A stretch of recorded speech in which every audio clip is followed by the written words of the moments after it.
when our Lord goes to Jerusalem and meets the Jews who ask him a question with little sincerity. They say, "How long will you keep us in suspense? If you are the Christ, then tell us plainly." And our Lord answers very simply, "I told you, and you do not believe." The Jews had seen the works of our Lord, his miracles. They heard him profess that he was the Son of God, equal to the Father. And yet they do not believe.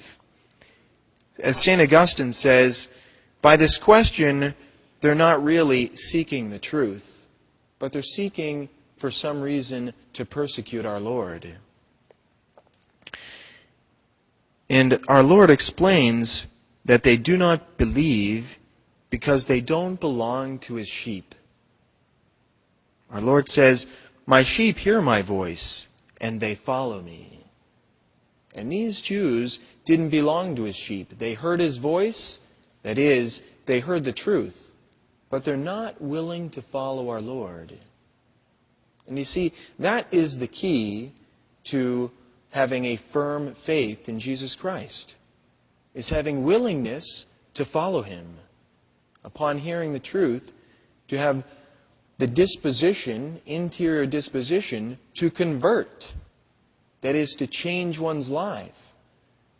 To bring it into conformity with that truth now known. And see, this is what many, many people aren't willing to do. And so they don't have faith. They don't believe.